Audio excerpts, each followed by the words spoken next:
For this evening, it is Monday, December 13th, 2021. We're calling our special board meeting work session to order at 6:02 p.m. Mr. Sluka, can I get a roll call, please? Yes, Ms. King, Here. Mr. Juby, Here. Ms. Morrison, Here. Ms. Thomas, Mrs. Daniels. Can you let the record reflect Ms. Daniels is excused from tonight's meeting, and Ms. Thomas, I'm sure will be here. Thank you, Mr. Juby. Moving on to 1.3, adoption of agenda. I'd like to entertain a motion So to, moved. Second. that was moved by Mr. Juby and second by Ms. Morrison. Mr. Sluka, can I get a roll call, please? Juby, Yes. Ms. Morrison, Yes. Ms. King. Yes. Moving on to 2.1, our mandatory hearing on our retire, rehire of employees. Mr. Patton, will you be speaking to that this evening, or Mr. Sluka? I can, either one of us, I can speak to that since we've been through this with another employee. Ohio law says that before you can rehire a retired, sorry, yes, that's it, right over there. I'll wait till Ms.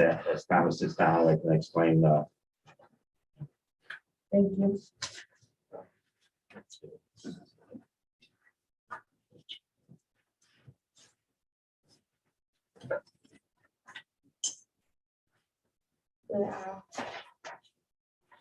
So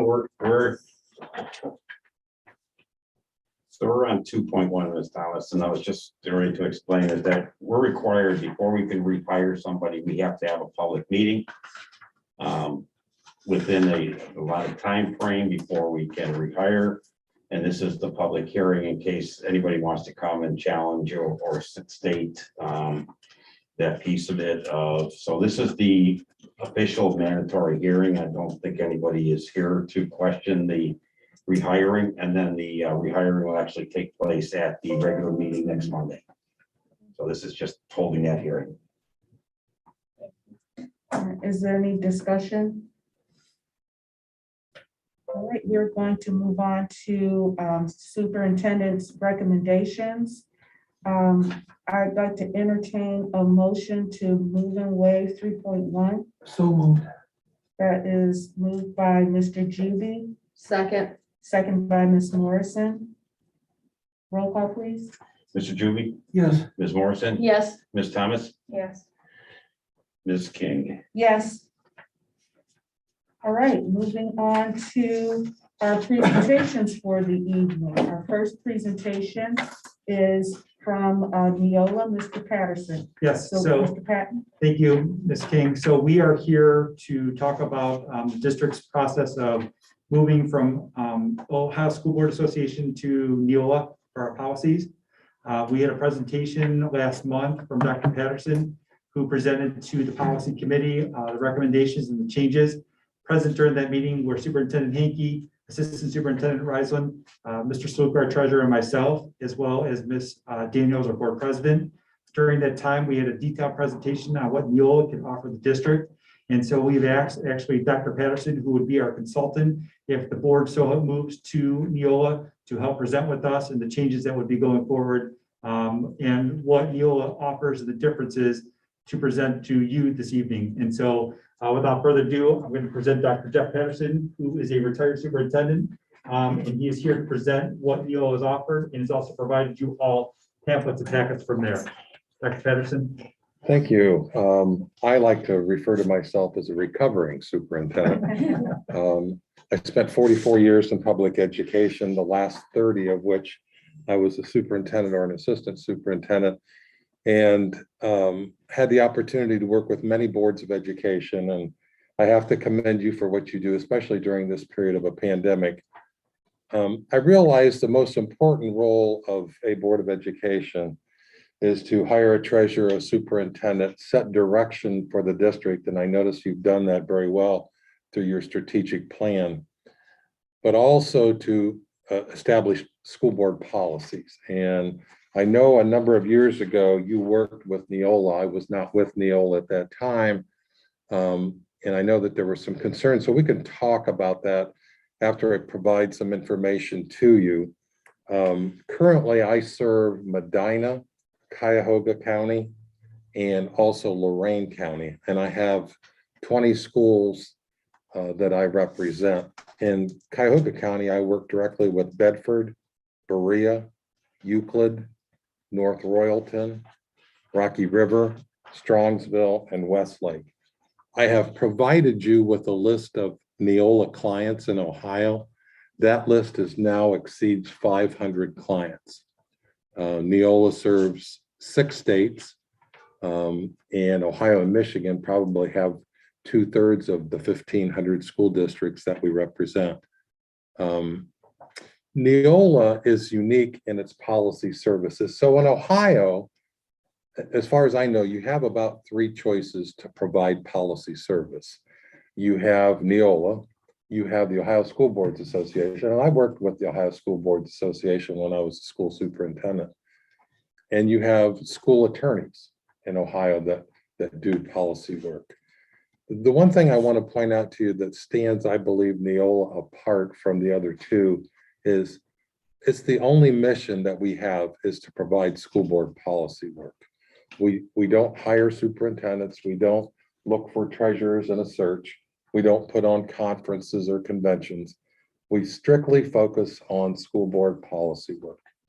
And in the 3 years that I've been with Neola now, I'm very familiar with the processes, how a policy is either created or revised from beginning to end. In fact, we had a 2-day meeting last week to talk about the next update that will come out in January. There are approximately 700 policy templates. And I like the way that Neola has organized their templates. We have what we call the 0000s, and those are all for the school board. Those are all bylaws that kind of organize your school board. We have the 1000s, which strictly deals with administration. That would be the treasurer, the superintendent, building principals, and other administrators in the district. The 2000s are what we call our programs. So if somebody in your community wanted to do research on what is College Credit Plus, they would go to the 2000s. The 3000s are the professional staff, or they are the policies for your instructional staff, your teachers. So if the teacher in the district had a question about a certain policy, say anti-discrimination regarding teachers, they would know exactly where to go in the 3000s. 4000s are your support staff, your classified staff. And some of those policies between the 1000s, the 3000s, and the 4000s will be very similar. But we find it's easier for your public and your staff to find those policies. The 5000s are probably the largest amount of policies in your collection, and that is involving your students, and that's the way it should be. 6000s is what Al would be really interested in, and that's all school finance. The 7000s are property, the 8000s are operations, and the 9000s are community relations. So Neola provides you with a collection of templates, and those templates can range from 1 page to 20 pages. And they could be just boilerplate, or they give you a lot of options within. So if you chose Neola to be your policy service, I would come out and meet with representatives from your district, whoever you choose to be on that committee. And we would go through each of the templates that Neola has, and we would draft policy by policy by policy. If you have specific policies to Garfield that you want to bring into the collection, we can do that. Even if you wanted to bring in a policy that you had from the Ohio School Boards Association. We have quite a vetting process with our policies. They all go through a slate of attorneys before they're presented to our district. We specifically in this area, we work with Ennis Britton, and we work with Peters Khalil and Markakis, We also work with agencies in Ohio, like the Ohio Department of Education, Ohio Department of Health, and federal rate agencies as well. And we have federal attorneys on staff. So that drafting process could last anywhere from 3 to 6 months. We would draft all of your policies. And then once those are drafted and published in electronic format, they would be presented to the board for approval. Then they would come back to the committee with any revisions, and then we would be off to production. The second part of the process, if you chose, we can also publish for you your administrative guidelines. I'm not sure if OSBA has administrative guidelines anymore. They didn't years ago. But what I like to talk about with policy, the policy is the what. This is what you say as a Board of Education is the state of the district, and it tells the administration what to do. The administrative guidelines are the how. That's how the administration would implement your school board policies. I personally recommend that the board takes a look at doing policy work and guideline work, but you can separate them. You can choose just to do the policy work, but I think having those guidelines is what tells the administration this is how you should implement those policies. We do everything through board docs. It used to be, even 3 years ago when I joined Neola, everything was paper, and there were stacks of paper that came out each and every year. Now it's all digital. If you want to print those off and hand them to board members, you can do that at your leisure. Once the drafting process is complete, you have my undivided attention a minimum of twice per year that I would come out to the district and review with your team the updates that come out.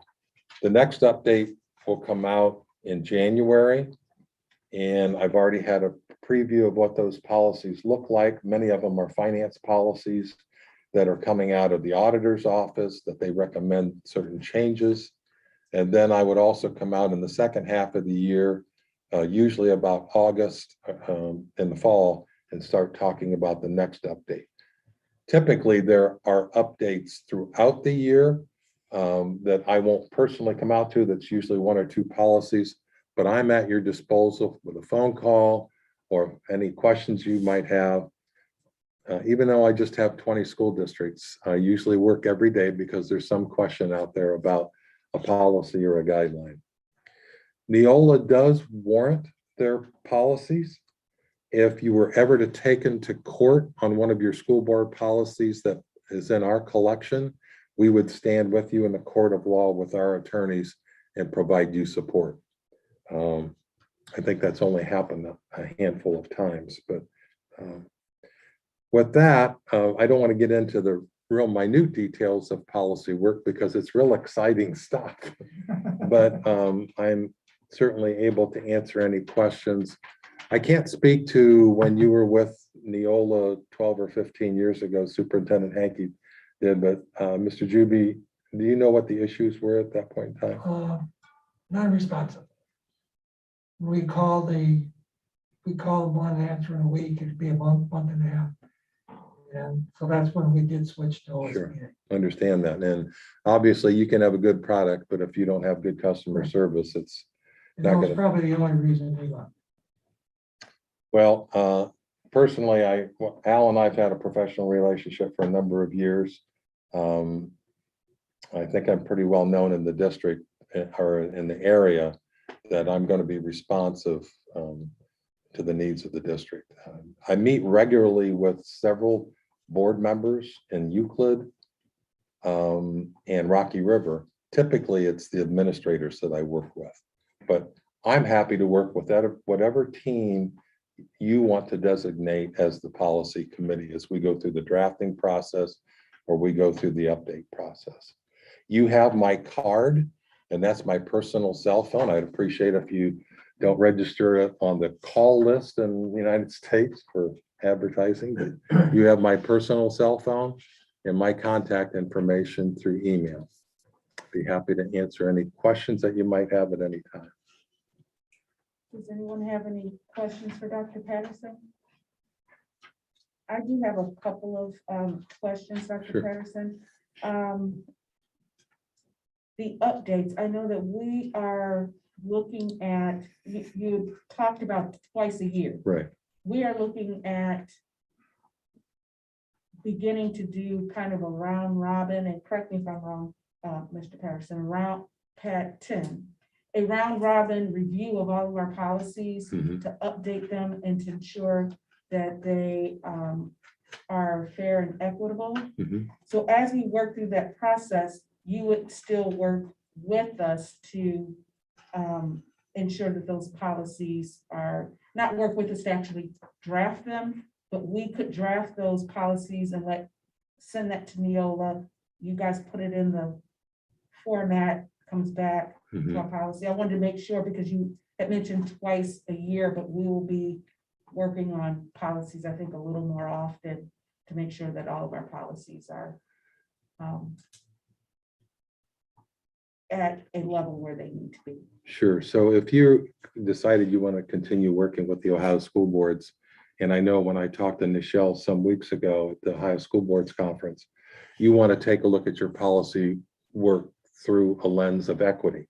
Yes. And obviously we can do that. We have a collection of policies that deal with equity and diversity. And we can make minor tweaks to those policies. But I would be with you all the way through the drafting process and until you as a board approve the policies and then come out twice a year as the revisions come out from state most of the changes that we see from year to year in policy work come from the legislators or the auditors. That's the bulk of it. Sometimes they're emanated from school boards like you. 2 years ago, at the beginning of the pandemic, for example, school boards were calling Neola and saying, we need to have a school mask policy for our kids and our employees. That's not mandated by law. So we developed one. So sometimes it can come right from the district. I have a district right now that wants to have therapy dogs in their schools to work with kids that are at risk and have handicapping conditions. We don't have a policy on therapy dogs. We do have one on service dogs. We would be happy to work with the district. I would do research for you. And I can research policies in any school district in the state of Ohio, no matter who provides the service. And I can also research it across the country. So I can usually come up with some examples if you wanted to take a look at a sample policy.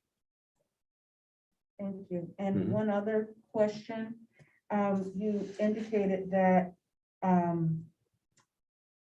you publish using board docs, which we are utilizing. Okay. Would that then, that total amount that we would pay Neola, would that cover our board docs, or is that going to be Two separate? separate programs.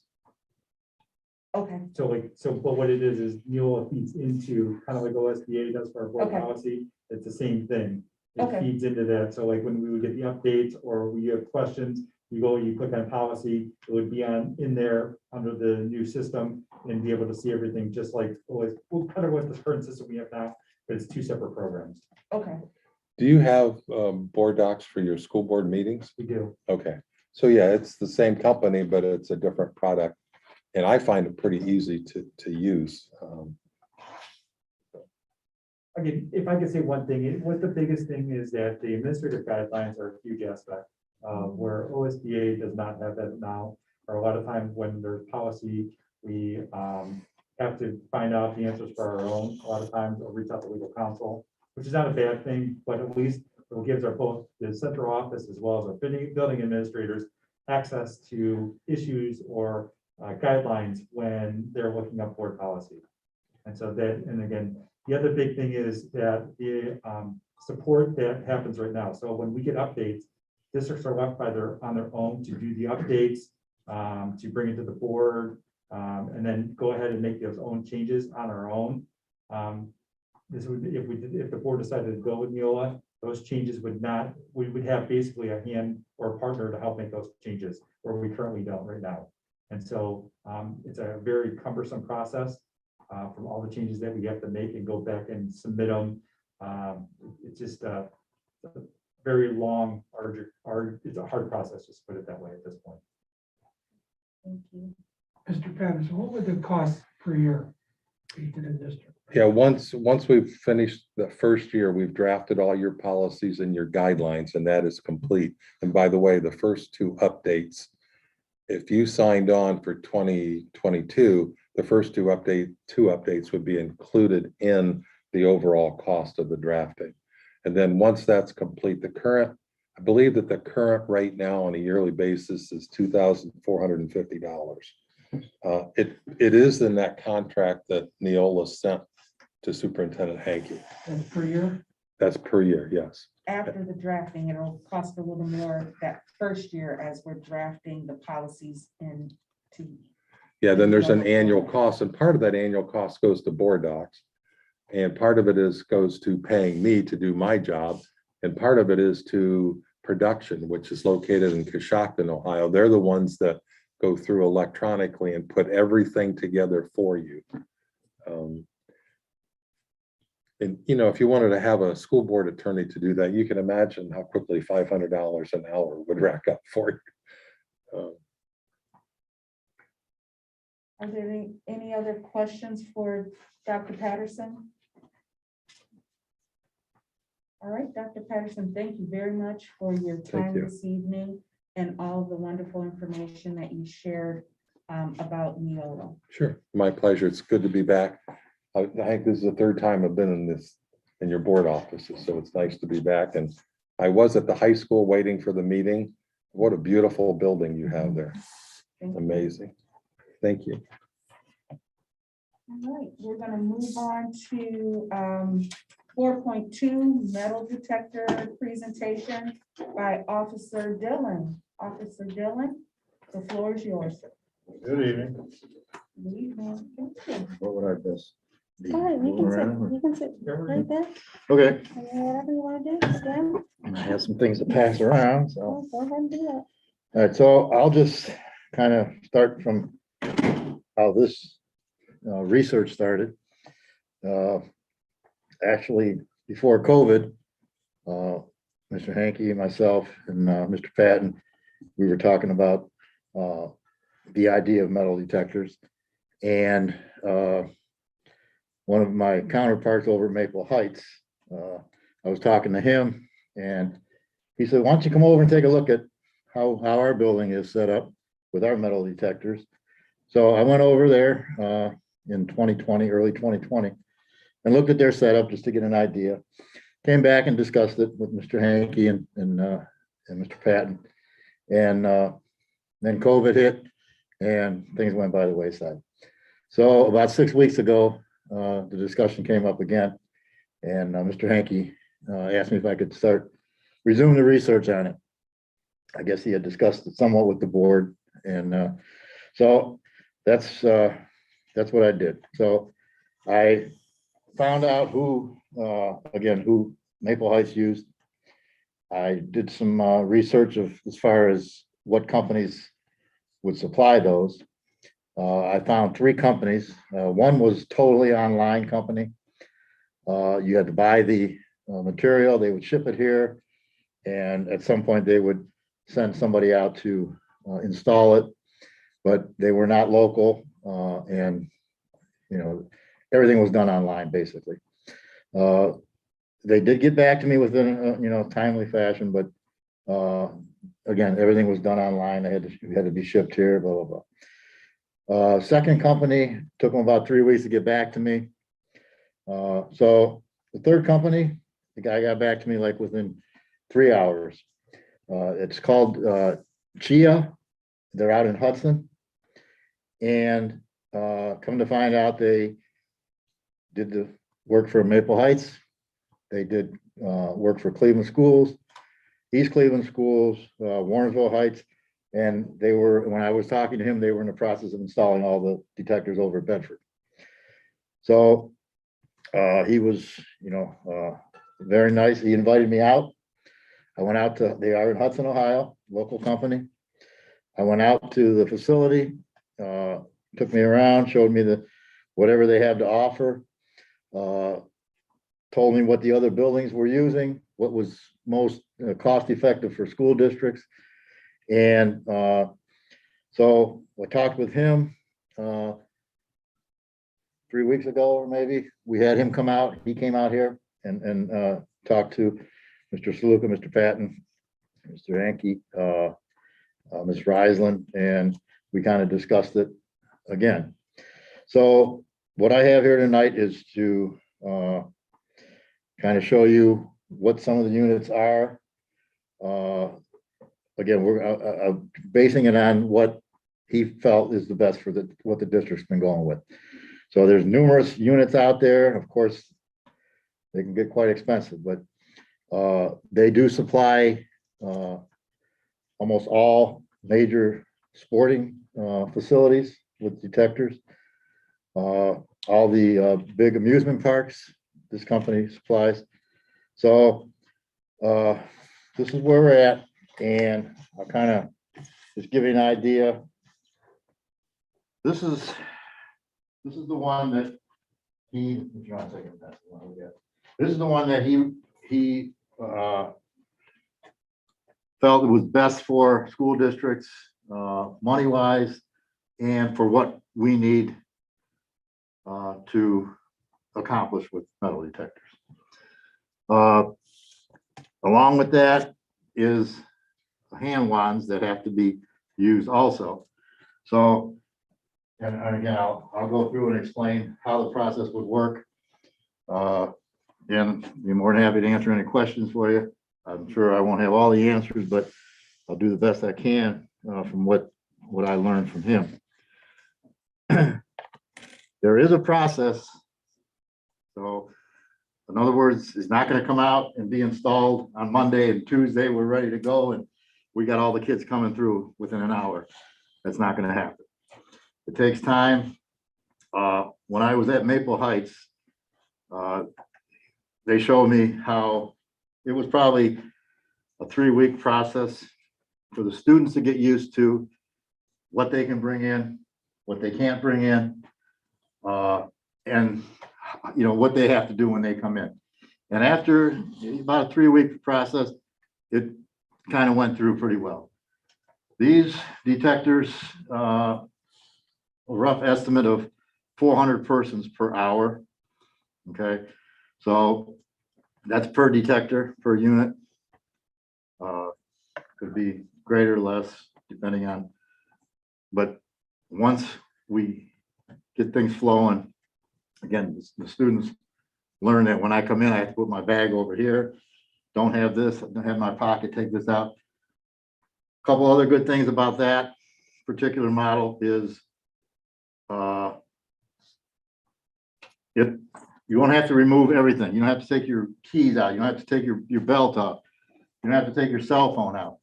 It's pretty distinct on picking up the shape of something. And if it recognizes it as being the shape of a weapon, it'll certainly go off for that. You can adjust it from head to toe where you want, what part of the body you want it to hit. Full body, you can do that. And it's a silent alarm. You can adjust it. You can adjust, how sensitive it is. And, so on and so forth. But again, this model is what he recommended for school districts for what we would need to prevent from coming into our buildings.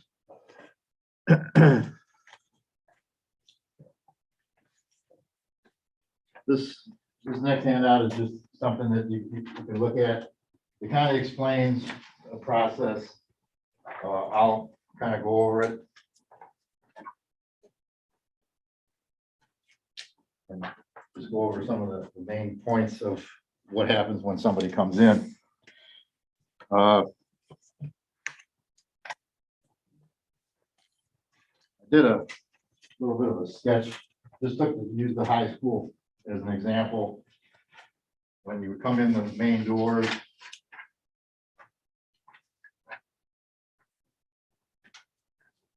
there would be a certain amount of space. When you enter the first lobby doors, then you would have the detector. So where it says entrance to facility, again, this is set up with a three, this is set up as a 3 detector. We would not have room for 4 detectors in that lobby area, distance wise. So you would come in to the lobby, you see 3 detectors, and the tables are there, okay? The other thing we're gonna touch on here is the amount of staff that it takes to operate these. So you come in, your first place you would hit would be with the staff member where you put your bags on the table. So that would have to take place first. Then you would go through the detector. So you have one staff member that monitors the bags, checking the bags. Then you would go through the detector. You have a staff member, preferably a security person, to monitor the detector. If the detector would alert, then that person's pulled off to the side for the staff member to operate the wand. Okay. Then as you see up on top, it would be the best thing to do would be a law enforcement officer to be there to monitor any weapons that may be found or any other contraband. And that's all prior to going into that set of doors where they actually go into the building. So it's not like, one person, it's gonna take staff members. That's one of the issues with this. It does take extra staff members to operate this. So again, it's a big process and it does take personnel.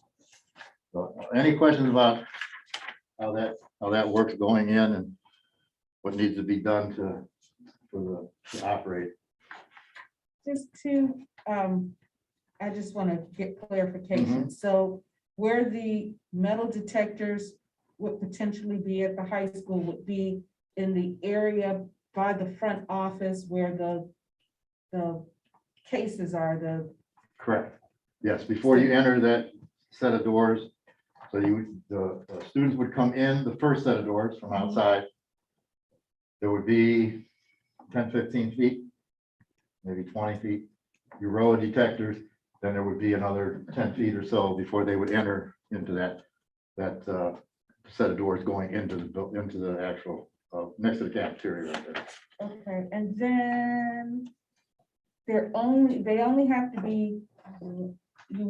to use the wand on them if the alarm goes off, so it's not going through the detectors and then going. through. Correct. Okay. Now, the wand, if we wanted to, the wand wouldn't be as, I guess what I'm trying to say, you wouldn't want to use the wand as in place of a detector. Okay. I guess you could, I don't know how accurate it would be compared, but now you have 2 levels here. So if it does go off, then they're wanted to find out exactly where on you pinpoint better, it's in your pocket, So where you go through the detector, it may hit in this area, you pulled off the side, you're wanted now it's up in this pocket, whatever's going on, so. Okay, and then I think my last point of clarification is the tables. So, and I'm thinking, because I go into CMSD schools a lot for my job, and they have the book bag on the conveyor belt, and it goes, is that what we're doing here, or is this going on a table, and then staff will have to manually go through Right, and kind of poke through to make sure there's nothing in there? correct. Instead of the wand, instead of the conveyor Conveyor belt. belt. They do offer conveyor belts. They do offer self-sliding tables. Of course, they are very expensive. I just put in here, a 6-foot gray table, that staff could, look through it and push it to the other side. That's something that, there's an option of that, but yeah, they do have the conveyor belt tables. They have self-sliding tables, but of course, all that is cost wise. Joe, when you you find somebody that has something on them, or Mhm. the thing goes off. So we have to have both female and male staff members in case it's a female that's caught with something. Well, we have to, and I understand some, there's a policy that has, in a procedure that would have to be written. Okay. Okay. So, if something is found on somebody, you would obviously ask them to take it out, whatever it is. If it, normally what would happen is the detector goes off. You pull it aside. Okay. One of our staff members, okay, it's sitting on right here, so you touch it from the outside. If it feels like a weapon, you're not going, that staff member is not going any further. It's gonna be turned over to, if the SRO's there, or if I'm there, whatever, it's gonna be turned over, that person's gonna have to. So at that point, they're gonna be asked to take it out or explain exactly what that is. So I don't think we have to get to that right away. I think there's a way to, we can get around that. But we're not gonna be strip searching anybody, anything like that. We're gonna have to have signage outside saying you're subject to whatever, and I'm sure this will all be in the legal part. When you enter the building, you're subject to, being searched. This is what you have to take out. This is what you don't have to take out. And again, what he told me about this particular model is there's not a whole lot that you're gonna have to remove. It won't hit on cell phones, keys, anything like that. It basically is going off of recognizing the shape of the object. If it looks like a knife, looks like a gun, something like that. Thank you. Mm-hmm. Officer, dealing with the layout that you have for the high school, and I was counting up how many staff it would take, not including law enforcement, so Officer McCune Mm-hmm. or yourself, it would be 7 people. So one for each person for each one of the detectors lines to look in bags, one person on the other end of the detector to monitor the detector. So that's 6, and then the 7th member to wand if necessary.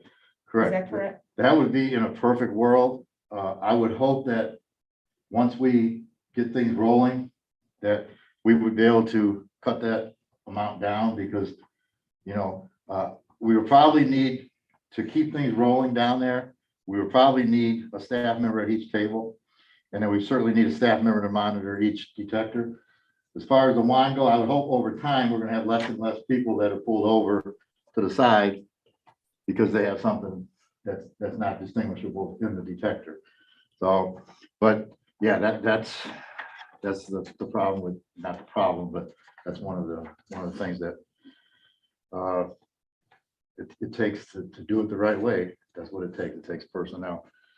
Even, I asked them, is there any unit out there that even if it costs more, that we would be able to eliminate personnel with, and there's really not, because you're gonna have, sometimes when the alarm goes off, they're gonna have to be pulled to the side. Somebody comes in, their bag in their head, and it's just gonna slow the whole system down if you have the same person that's operating the detector going through a bag. They're gonna go through a bag, they're gonna run over, and it's just not gonna work. You know what I mean? So the best that we could hope for is that as time goes on, the kids realize, look, I can't bring this in, then they stop. And it just might take time. Yes, ma'am. Are the metal detectors stationary or do they move? You can do both, but in fact, I'll test this out now. So they have wheel kits available. And this is another thing that we talked about, that we would want units to be mobile, so we could move them around to the gym areas. We could move them out to the football field. If we needed to, we could take it to another building.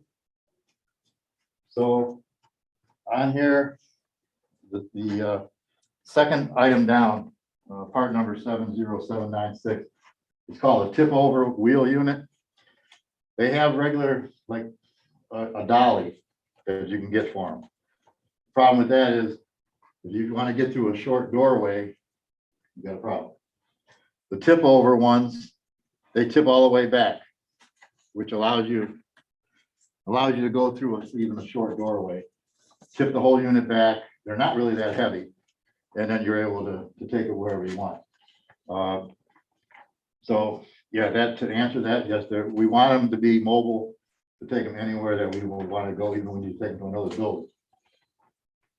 But first line is the unit itself. And I also put in for the, it's a wider one that allows for wheelchairs to go through. It's the same price, so we might as well go for that unit. The American Disabilities Act, it has a width is wider than the standard. Again, you see the price and the extended price per unit is about $3,500. They're out, you look under the comments, they're outdoor rated. They have battery packs that you can charge them. And then, like we took it to the football field, we could charge it up. I believe the battery lasts about 8 hours. They have 2 batteries on them, and we could take it out to the field. Don't have to worry about having electrical outlets, and we could use them out there. So the first one again is the detector itself. Line number 2 is the tip over wheel kit. Then the wands, they have individually, the wands are $231. They come a charger, you can get a bank of 5 of them with a charger for the 5 of them. And you see how that's broken down. It's the first is the wands and then the bank charger unit for all 5. Then it gets down to installation and training. They come out and do that. The new units come with a 2-year warranty. And they have a rental van delivery charge. So those are the breakdown of the accessories that come with the unit that we would be looking at. Below that, in red, I have used. When he was out, he told us that CHEA offers where places can turn in their units and upgrade to another unit. So they have a large number of the PMD2 elliptic units coming in from, I think it was the Denver Broncos Stadium. Those we would be able to purchase at half price. So they're about $1,700, $1,750. The difference being they only come with a 6-month warranty. They're refurbished, but they are maybe a step above what the PTZ 1000, the top one, would be. A little more, probably a little more, capacity of getting more people through quicker. But again, they're used and they only have a 6-month warranty, but they are refurbished. So that's a possibility to look at. They do not offer any used accessories with that. Any accessories would have to be purchased brand new. So if we wanted, well, here's the other thing, the tip over kits for the used elliptic aren't the same ones that we would use on the other one. So we would have to buy a different tip over unit for that if we went with the used. I thought maybe we could get away with, but no, they aren't. They're different units. So let's see. We would have to develop a policy and procedure with the legal aspects and everything in there. These would be mobile. We could move them around to the gym, football field. I'm sorry, Ashley. Do we know the typical lifespan of a new detector? I think he did mention that when he was here. 7 years. Okay, that sounds about right. Yeah. I want to say Mhm. 7 years is the average lifespan. Yeah. He said they're very low maintenance. They It's uncommon for schools to require, compared to, like say a football stadium where you're getting 50, 60,000 people going through those things, every week. We don't have that, obviously, that amount of people going through. But he said they're very little coins, keys, belt buckles, phones. The machine's able to discriminate, between that. It takes more of the shape and the composition of the item.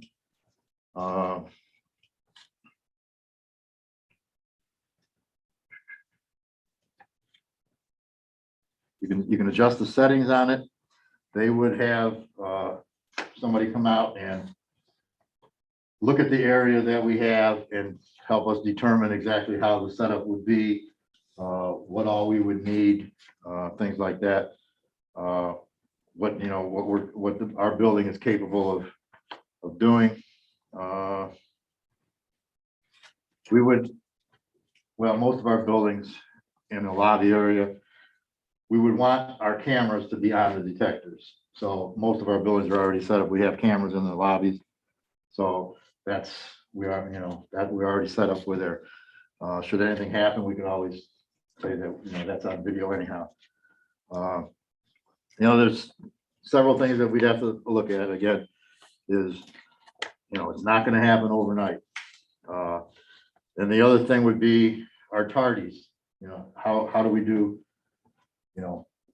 like if we would expand away out from the high school, certain buildings have, what do we do with the students that come in when they come in tardy? Do we have, because at Maple, they have 3, and then for when their regular arrival is, then once their regular arrival is over for the tardies, they take a unit and they move one single unit close to a door where the tardies come in, and then they're funneled directly into the office. So you don't have the whole hallway open, the whole lobby open for the tardies. So that's something that we would have to look at, if you decide to go this route. Again, the pass-through amount on this particular unit is about $400 per hour per unit. So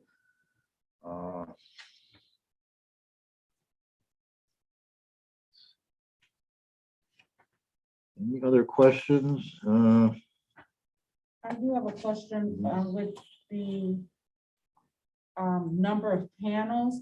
So it says quantity 2, but I thought we were getting 3, or is that you need 2 panels for one Okay. pass through? So are you looking at that sheet? Yes. So I just, I wasn't sure how we wanted to do this, so I just went with 2. I'll take it back. Mr. Hankey told me to make this up for 2 new and 2 used, just for figure wise, for cost wise. So that's why I went with 2 new ones. Okay. And 2 used ones. But I don't believe our area in the high school is big enough for 4 units. We would probably be 3, but that's why I just put the cost down for 2 new and 2 used. And we're only looking right now, let's see, for the high school. Okay. Right, that was the thought. But we had also discussed, Mr. Patton may have some. Yeah, high school would be the first building, the success of that, and then potentially roll it out to the other buildings if needed. Are there any other questions for I do have. officer? If we decided to go with the 3 units on the first line, how long would it take to get installed? Ballpark. I believe he was talking Yeah, he said within January. 2 to 3 weeks. Yeah. Oh, Once okay. So because of them being local, and then Gotcha. the turnaround's pretty, he'd rather work with the local municipalities or school district, because the right being in Hudson right here, so we would get the preferential kind of little support, I guess, the best way of saying it. But also the other thing they talked about is the work of them being able to be local companies. So if there's issues, like they wouldn't have to send a consultant out from Denver to fly out here to come work. We would have somebody within 20 minutes, half hour, being on site to support or work or be able to fix things if something did come. But again, they really emphasized a lot about, these units are very durable.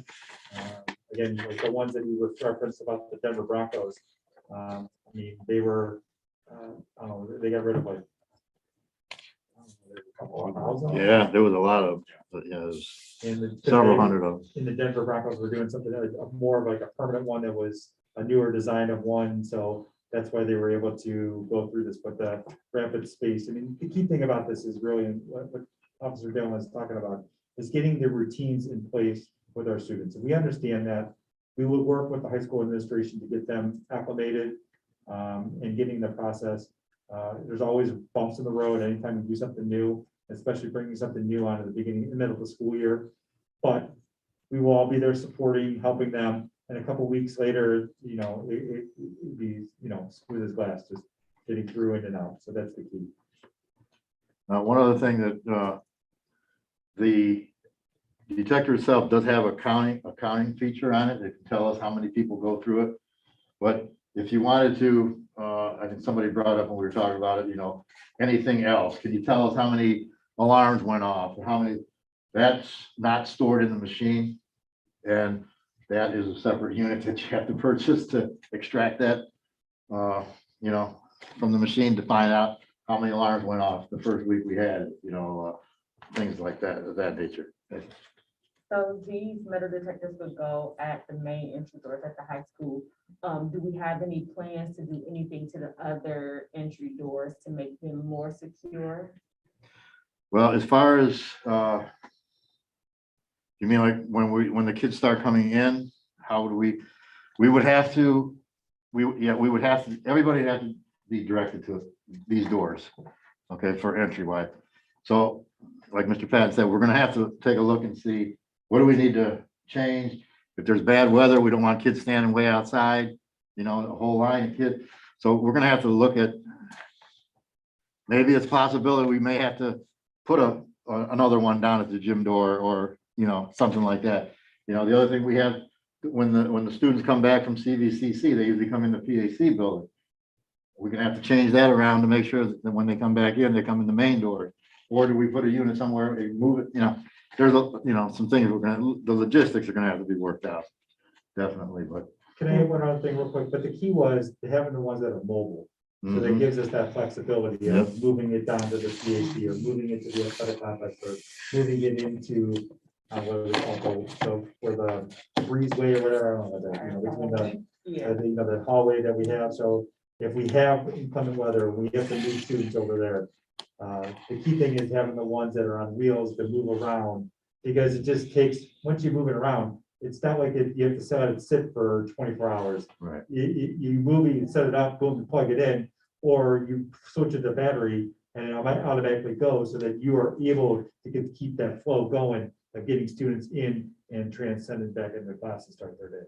So Sean, this isn't gonna stop, because I know in the past I've seen it where Ashley walks in the front door, gets admitted, and then she skedaddles down to the weight room and opens that door to let other students in. Yeah. So we won't be able to, per se, stop that.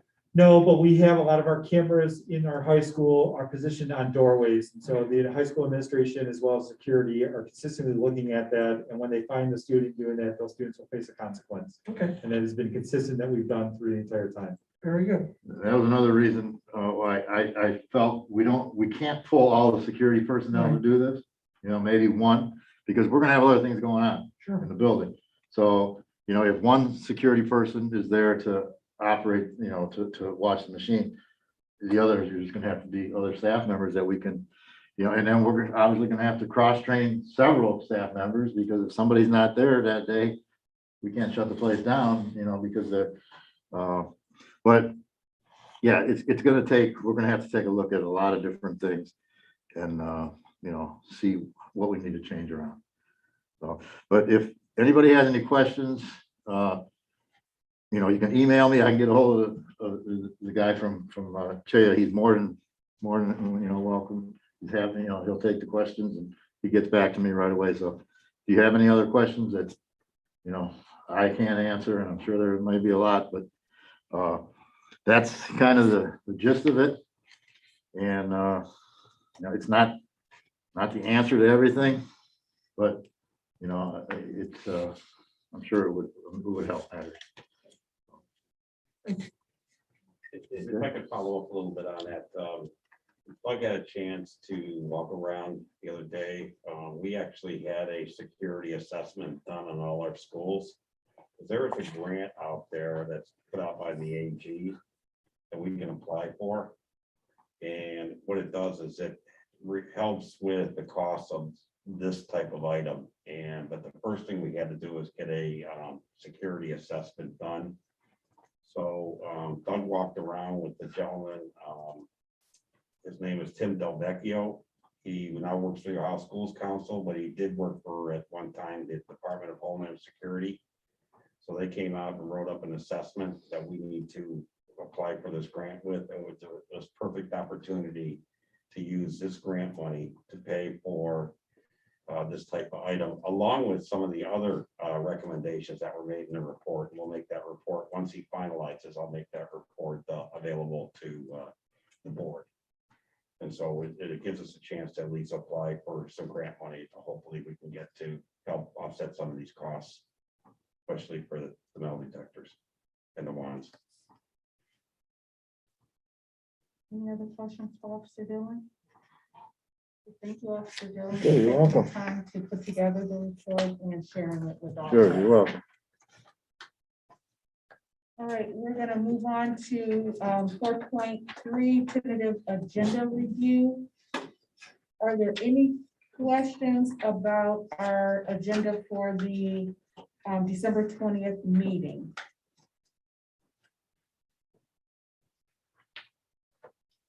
I did have a couple of questions.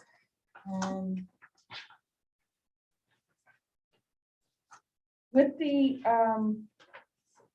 under 11.1, with the recommendations for the certified staff for the training, did they begin their training already? Because I see the dates November 15th and also November 8th. So have they already received the training and they'll be submitting their November dates in December if the board approves?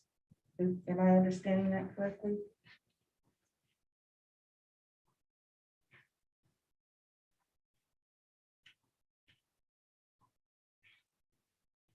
So I think they may have started, or it will be starting the work in December. I will have to get clarification from the teaching and learning department. I know that we've talked about this during our cabinet meetings. I'm not sure when they are starting it, but I would assume that they have not yet. I think they were starting it actually this month of Okay. December. Okay, because I just wanted to make sure that we weren't falling behind the 8 ball with This is them something- starting and then, Yeah, I believe this is something a little bit different that they've done, the work that they've done, because this is outside the contractual work hours that they're doing. So this is something, again, new, and I apologize. I don't have all the answers, but but you can give yeah, us some answers before the meeting so Absolutely, that we can yes. make an informed decision. I will follow up with the teaching and learning department, and then I will follow up with an email to the board after that. Okay. Under 14.1, can I get clarification? There's for the head cheerleading supervisor, assistant cheerleading supervisor is the same person? Correct. So we have done, there has been, Mrs. Williams has done it both for the varsity and junior and JV, both in the fall, as well as the, this winter sports session. Okay, so it's really So it's the head cheerleading supervisors for the high school and the, in JV, so high school JV. varsity and JV, so that's just the way it and is. JV is assistant. Correct. Okay, that makes more sense to me.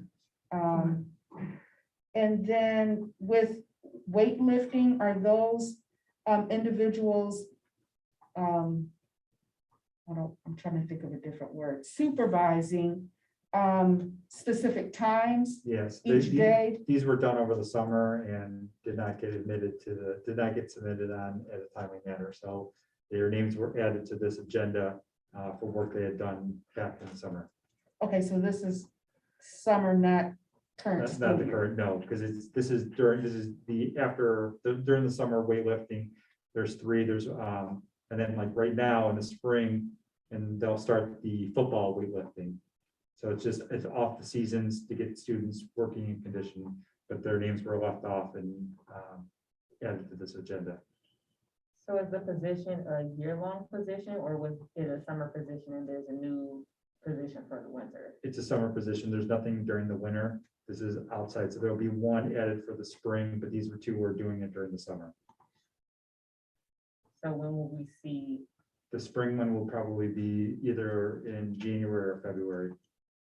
For the spring. And was there a, for the assistant basketball coach, did we lose someone or will we still, because I, No, they did not have all their paperwork or in time, so they were, they finalized all their paperwork and were submitted. So we do not add their names on until they're finalized everything on our end. and so the assistant basketball coach is for JV? This is the Is that my varsity, read? yeah, this is a varsity one, so there's many assistants. I think there's like 3 assistants on the varsity. Okay. I was just trying to get the terminology. Yeah, It doesn't match the cheerleading one. correct. Makes It's a little sense. bit different, so. But again, I think this also goes back to what's in the negotiated agreement under supplementals. So that's how we listed from there. Okay. Am I correct in saying that, Al? Yes, you are. It's all based on how the supplemental defines them. And a lot of supplementals just goes varsity, and they're all assistants. And then they get placed into where their Correct. positions, and usually the assistants are the JV or freshmen or for middle school, they'll designate 8th and 7th.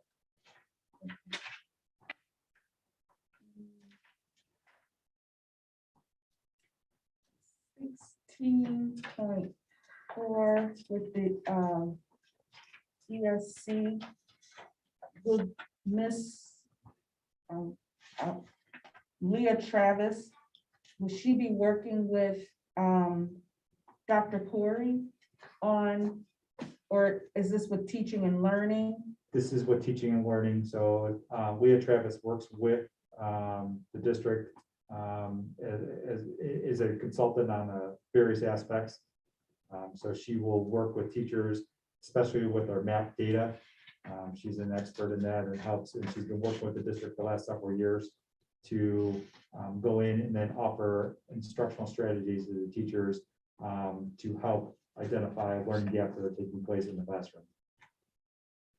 Okay, I would just wanted to know the difference between what she's doing and Dr. Corey. So this is more specifically aligned to analyzing the nitty-gritty of the data and with more of that educational lens to provide Yes. strategies and supports to the teaching and learning staff. Correct, but then also providing that professional development to the teachers. So she goes in and will meet with the teachers at the specific grade levels and then say, okay, 3rd grade, informational text is something that you are deficient in, or not deficient, but students need extra support in. And so she's able to narrow it down in a more laser-like focus.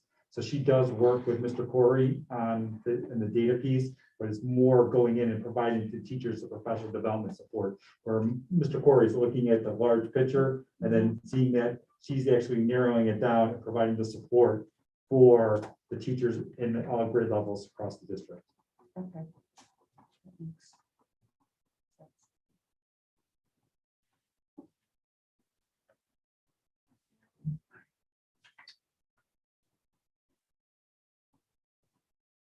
And this is probably an Al question on 17.1. Can you tell me a little, or us a little bit about the transportation center? Oh, absolutely. We borrowed 200,000 last year from the bond retirement fund to cover the shortfall for the transportation center. So the idea was we did an annual note So this allows us to roll over that note again, so we can avoid the payment of the 200,000. So it's rolling it over for another 10-year period. So it's automatically rolling over and we don't have to incur that $200,000 cost until we, at what time, and when actually we're paying ourselves the interest. So we're just paying annual interest. Okay, So, and the bond retirement fund doesn't need the money, so it's just like, which is kind of crazy, because if we're paying the interest to the bond retirement fund, which actually pays it back to the general fund, so we're actually paying ourselves. okay, That's the beauty of borrowing for the bond retirement, but this is the official rolling over of that Okay. note. because I thought that we had done this, and so that's why I was Yeah. confused. Yeah, we did it last year, and at the time it came due, and we're just rolling it over again. And I don't know, well, Mr. Patton, can you tell us a little bit more about the Baldwin Wallace agreement? Is that for PD or not, for PD and or courses Correct, that teachers can take to get their masters? correct. Okay, It's a partnership with Baldwin Wallace to help reduce the cost for our staff members to either renew their licenses or their add for their continuing education classes. got it. So I actually just read that right before this, We'll continue and. but it's also mostly for the master's program. But the more that they do it, then it allows the Baldwin Wallace to reduce the cost. And then they share out information to the teaching, they'll share out information out to the building principals and then get that out to the teaching staff. Those are all the questions I had. Ms. Thomas, Ms. Morrison. Did either of you have any questions? Is there anything else? Mr. Juby, do you have any Nope. questions? No, I do not. Are there anything else on the agenda, Mr. Sluka or Mr. Patton, that you want Well, to share with the, absolutely, I have another matters type item. yes? Got an email from the neighborhood news, does the board want to do another holiday ad? Oh, And I think Ashley designed this one for last year. I'm not sure if you want to take a look at that and update it again, and then we have to change a picture. But I mean, we can, so if you want to do that, and we'll get that off to the neighborhood news and get that out for the holidays. Full page? We did a 4x7. I think we did a half page Okay. last time. It was like $500. So, and it was color too. So I'll just leave that with you, and you can, let me know, and I can get that. They need to have it by next Monday, so it gets in the 22nd, the 22nd edition, because they won't have anything afterwards. Oh, and there is one more thing. Do we need to vote on that, Al? No, I'm saying, do we? No, you don't. It's just, Okay. yeah, I mean, it's just, Well, make sure. yeah, no, you don't. And then just so the board knows is that to keep in mind on the agenda for Monday is the setting the date and time for the organizational meeting and the budget hearing. So keep those dates, in mind of what dates you want to do that, and bring some probably available dates for President Daniels to discuss and finalize a date for your organizational meeting. It has to be within the first, and the budget within the first 15 days for the organizational meeting and the first 20 days for the budget meeting, the budget hearing, but usually we do that at the same time. So just to be a little bit proactive. And also, we want to talk about possibly, Ashley brought up a good point. She said maybe possibly moving the board meeting date to another date than Monday, so as not to conflict always with the city. Oh, you mean And their this meetings. coming Monday? No, and overall, for when you set the regular meeting dates, to have that discussion. Yeah, I just wanted to get a little feedback from you all about what you would possibly think about moving our meetings to Tuesday. And then also with city council meetings on Monday, we also have a lot of Monday holidays this year Okay. that we will be forced to move meetings as well. So you're suggesting we change the meetings from Mondays to Tuesdays? Mhm. I don't play darts anymore, so I'm good. I will have to come prepared to discuss that next week, because with my school schedule, then my part-time job, I told her no Mondays because that's traditionally when we have it. So we worked around, been tailoring our classes for Tuesday, Wednesday, and Thursday nights, or Tuesday, Thursday. So I have to be prepared to have that discussion next week. Those are just a couple of items on the agenda that just to bring to the table next week. Okay. To consider this week. And I don't have a problem with it. Or I'm trying to think with the city, it's the 2nd and 4th. And so we usually cross over like this evening with our work sessions. Right. With them. I mean, you can, I mean, normal meetings, ours is the third Monday. Yes, our regular meeting doesn't conflict with The city. city council. It's our work session that. That's another thing I'll bring up at a later date. The work sessions are nice, but in my own opinion, I'm looking at it. All the new board members had enough time to acclimate themselves to what goes on. And I think having a meeting every month, in my opinion, is a waste of taxpayer money. That that's just my opinion. I think there are a lot of things that we need to discuss, and I think that 2 meetings are necessary. There are a lot of changes that need to be made constantly. That's your consistently, a lot of opinion. different things. Yep, that's why I'm sharing it. Yeah, and I may not make all the work sessions because I just think it's not a waste of If time. you don't see the importance, that's personal. You're correct. Okay, so I think that as we move forward and probably in our organizational meeting, we'll have to have that discussion on whether or not we'll continue with work sessions. So that would be something that I would suggest, maybe doing pros and cons and being prepared in January to have that full discussion at our organizational meeting. I know that at the organizational meeting, this coming meeting on Monday, we have to set a date for the organizational meeting. We can set the dates for the other meetings and the organization. Yes, Okay. yes. All right, let's go to 4.4, Board of Education training updates. So anyone want to share about, or we can go around and share a little bit about our experience at the Capitol Conference, and if there were any other work sessions that, or workshops or conferences that anyone attended, they can feel free to share at this time. So would anybody like to go first? Yeah, I can share a little bit about a few of the sessions I attended. One of the good sessions that I attended on Monday, I believe a few other district members attended with me, was the Toledo Public Schools HR session. They talked a lot about professional development, the different metrics that they use, how they set goals, and how they look at the human resource department at the human capital system. Another session I attended was best equity practice. They shared a lot of good information there too. And then another session I attended was essential policies for 2022 by LSDA. That wasn't necessarily as helpful as I imagined that it would be, but they still share some good policy information in that session. Thank you, Ms. Thomas.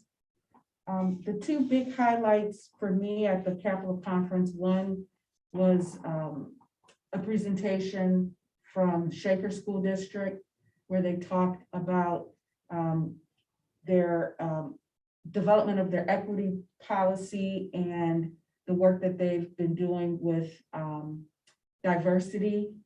They have a director of diversity for their schools. And so they talked a lot about de-leveling.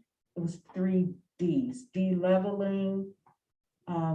That's the only one I can think of off the top of my head, but really taking out the, okay, you're in the green group or you are in the low group, but everybody, the teachers would have to differentiate their learning or do differentiate their instruction within the classroom as opposed to having remedial classes or the lower level classes.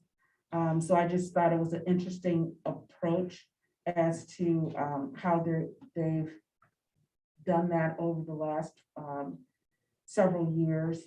The other session was another session around diversity, and I was able at that meeting to connect with a board member in Cleveland Heights. No, it's not Cleveland Heights.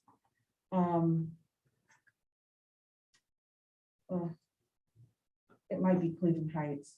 And she invited me to attend some meetings with other board members throughout Northeast Ohio. And so it's a great way to network, and we've shared policies around, the policies around diversity. The last meeting that we had, we talked about how new board members are onboarded. And so individuals were sharing from their district how new board members are onboarded and what processes they go through. And the other thing that they were sharing were their committees, their committee structure. So that has been very enlightening, and I've gotten a lot of great takeaways from those meetings. So that was a connection that was made at the Capitol Conference. For Shaker, it was D-level, detracking, and desegregating. Thank you. Ms. Morrison? I went to one that was called Developing a District Mental Health Plan that was given by the Napoleon Area City Schools. They gave a lot of great information on using their wellness funds to help their students. They, talked about at the high school, they took 2 days and just had the kids do activities to bring them back to their mental health and just get them prepared back, from COVID and everything. That was a lot of great information. And then I attended one, which was given by Dr. Joe Clark for the superintendent of Nordonia City Schools, just talking about the intentional engagement with the community and things he had done to help get the community back onto the school side. Awesome, thank you.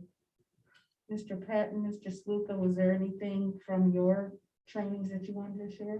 I know this is the board time, but all of you were there as well. I don't know if there were any takeaways or highlights you wanted to share. I want to give you the opportunity. I think my takeaway has always been, and these sessions kind of like, sorry, doing it for a long time. You're trying to think of, are you gleaming anything new? And the biggest takeaway is that the new funding formula, trying to follow through and making sure.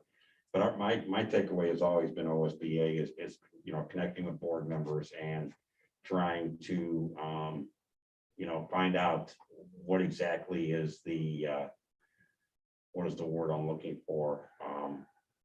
What is the new thing this year that board members need to know? What is the thing? And I think the fair school funding plan was the biggest takeaway that we need to engage and talk about from a financial standpoint and looking at that type of thing. And I will say is that the Ohio Department of Education is going under drastic change in their leadership. So there's actually the superintendent and his team it's a temporary team at this point. And so hopefully they will have a new superintendent that will be named for the Ohio Department of Education here shortly. But then they can act some of the policies that previous superintendent had acted on, and some new changes coming forth from there. But there are some changes that are going to be happening going forward from there. All right, 4.5, are there any other matters that the school board would like to discuss at this time? All right, with that being said, our next meeting, our regularly scheduled meeting is Monday, December 20th at 6 p.m. here at the board office. At this time, I would like to entertain a motion to adjourn. So moved. Second, All right, so we have a motion by Mr. Juby and a second by Ms. Morrison to adjourn our meeting at 7:22 p.m. Thank you.